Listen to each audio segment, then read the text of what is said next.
Yo, so guys, welcome back to another video. This is a reaction to how Britain starved Ireland, and this was mentioned briefly in a video that I watched. I think it was like 3 days ago.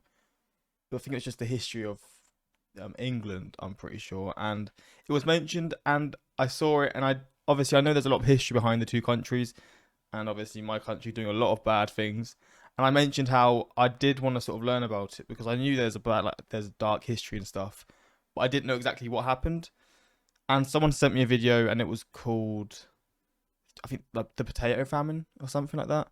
And I clicked it. I watched the first few seconds, and it seemed a bit too cheery and like not too serious. I don't know. And it was quite a short video, so it probably didn't explain it as much as maybe it should have.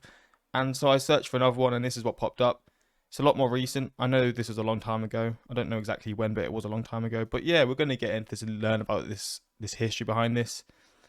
And yeah, that's pretty much it. And yeah, if you want some more sort of reactions like this, I guess, to these sorts of events, let me know in the comments. Different countries or just this kind of stuff, yeah. And I mean, links are in the description to my Patreon if you want to see that. But let's jump into this and see what Britain done. But I'm sure it's not solely focused on Britain. It's most likely England doing everything as they do, you know, doing all these dark things in the world. But let's just see what happened in this. I love my Irish people, man. I really do. This is a story about Ireland, and it's a story about an event that you've probably heard of, but might not know much about. It's usually called the Irish Potato Famine. In most history books, the Irish Potato Famine doesn't get a lot of attention. At most, I mean, bet you don't learn about this in English schools. I wonder why. Maybe they just teach you now, but... And I liked history. History was one of those subjects I thought was a bit better than like maths or English, you know. But you didn't learn about any of this stuff. It's always the positive stuff the country has done, you know. It appears as a pretty simple story to explain Irish migration abroad. In the beginning, Irish people depended on the potato for food. Then there was a potato disease. Many Irish died, and others migrated abroad on what they called coffin ships, to England, Scotland, Australia, and North America. But the story of the famine is a lot more complicated and a lot more disturbing than that.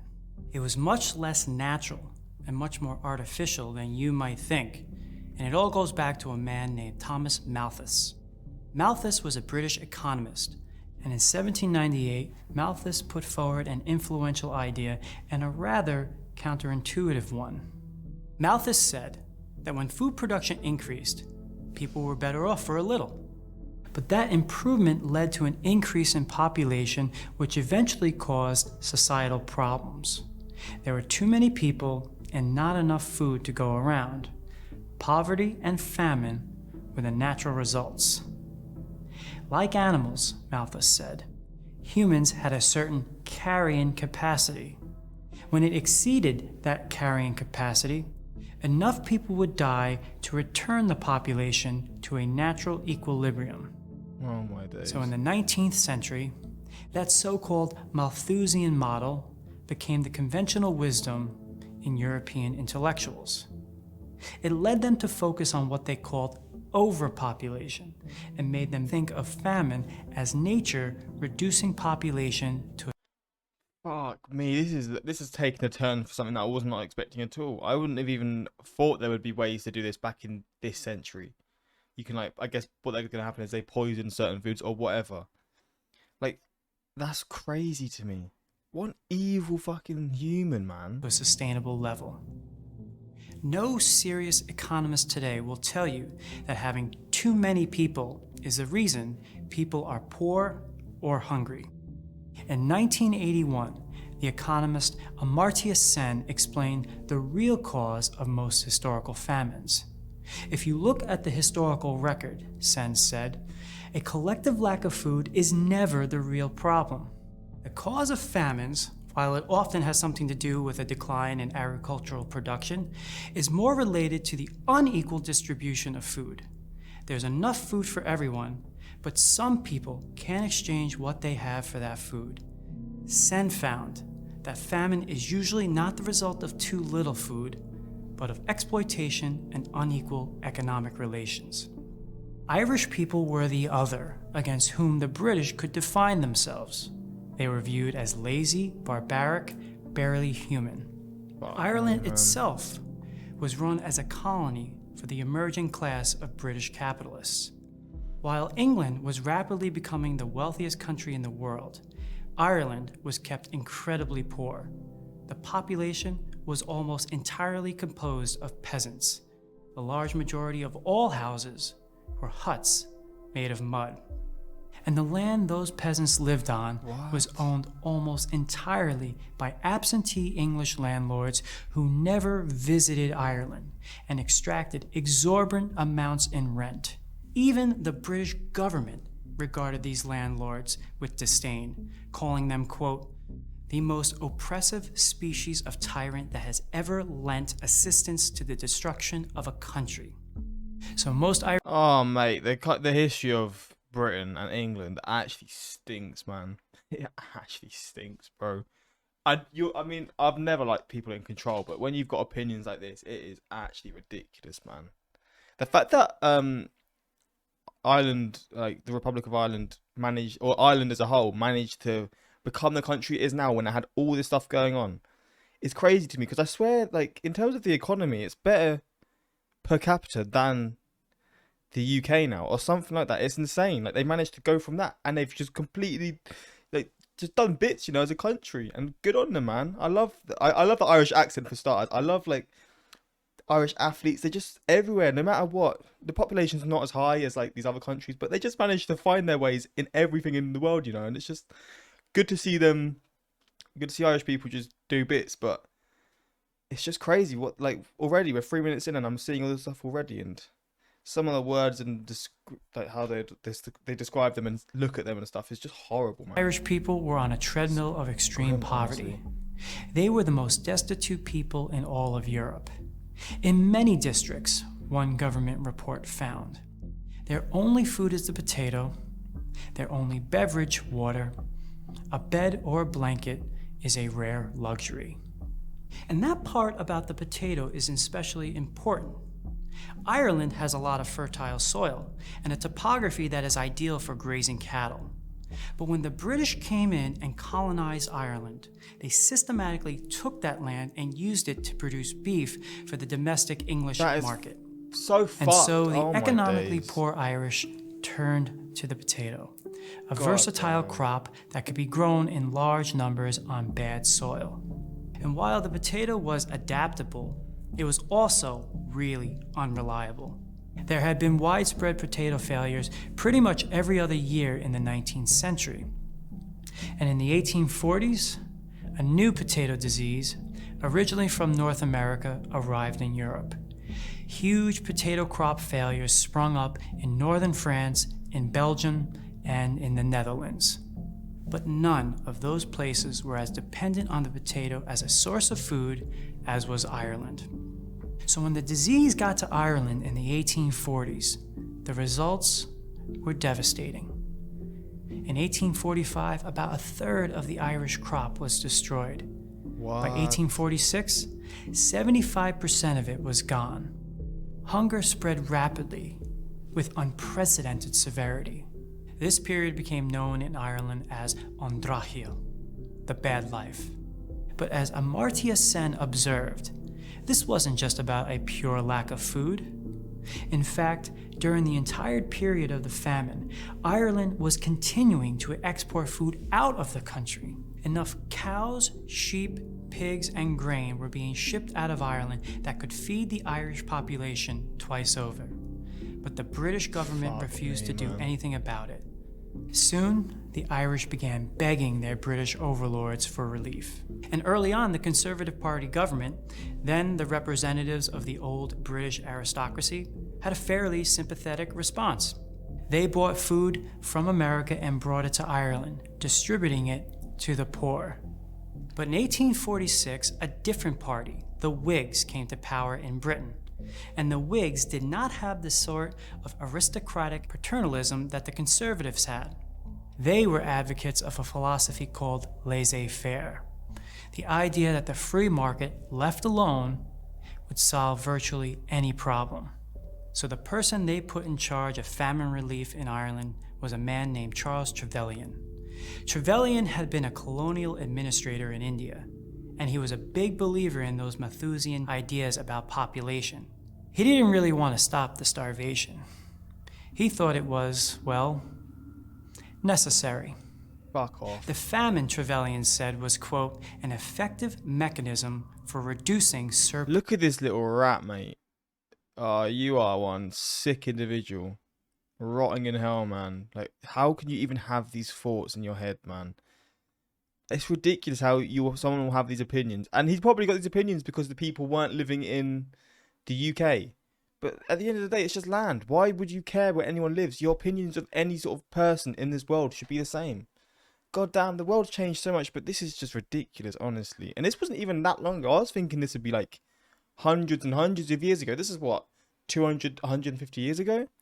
Or 150 to 200 years ago? Like, I thought it'd be way more than that. Like, it's just ridiculous to me. Plus population. He said it was the judgment of God that sent the famine to teach the Irish a lesson. Shut the real fuck evil, up. he said, is not the physical evil of the famine, but the moral evil of the selfish, perverse, and turbulent character of the Irish people. So Trevelyan's solution to the famine was to let it ride. The laissez-faire Whigs decided to change nothing. They refused to stop the movement of food to England and limited the amount of food they offered to the starving Irish people. The food that was being imported into Ireland was largely used not to feed the Irish, but to feed the cattle being slaughtered for British consumption. They were literally choosing the cattle in England or in wherever, feeding the cattle over people. Like, that is just it. That is fucked, man. How have I never heard of any of this before? God damn, they really try and hide certain things from the history. Like, jeez, man.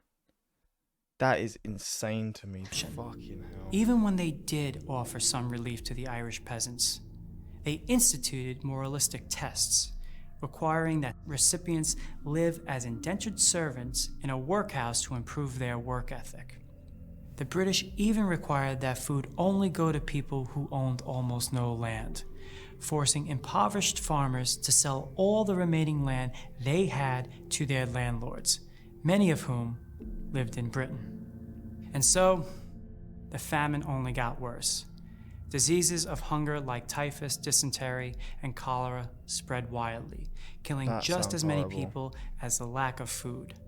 Social structures broke down.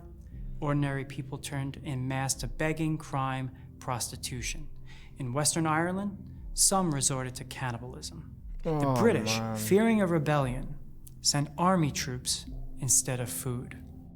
As the news of the famine spread all over the world, shiploads of food finally began arriving. Americans from all strata generously sent money and food. Mate, this makes me sick of this country, man. I was maybe thinking because the times the world was in and stuff, but no, this country here mainly, but this whole I'm gonna keep saying England because I feel like Scotland and Wales are not part of the shit that we have caused in this world. They were just forced to be in it, you know. But the rest of the world finally hear about it. They're sending help, you know, all this sort of stuff. This makes me sick, man. Over the Atlantic. And that's probably why a lot of Irish people seeked help in going to the US and stuff, you know. There's so many Irish people that live in the US because of the help that the country gave. And maybe they just felt like, you know what, this country's where I want to be. Which, from seeing this, I can completely understand that. Only to have their donations met with huge British cargo fees upon arrival. Fuck off. Even the Choctaw people donated to the famine relief funds, just a few years after they had experienced starvation themselves on the Trail of Tears. Oh my It was a days. beautiful example of international solidarity. Wow. But these donations weren't enough to stop the ruthless exploitation by British landlords. Even when enough food was being imported, it wasn't getting to the Irish people. Starvation and death continued. Impoverished Irish, with barely enough to eat, were evicted from their homes. One priest remembers the scene of a mass eviction. 700 human beings were driven from their homes in one day and sent adrift on the world to gratify the caprice of one who before God and man probably deserved less consideration than the last and the least of them. The horrid scenes I had then witnessed, I must remember all my life long. The wailing of women, the screams, the terror, the consternation of children, the speechless agony of honest, industrious men, wrung tears of grief from all who saw them. By the time the famine began to end in the early 1850s, about 20% of the Irish population, 2 million human beings, had died of disease or hunger. Another 2 million had left for brighter shores. Today, Ireland's population is still lower than it was in. What? Oh my days. Whoa, I've never seen a graph like this before. That is crazy.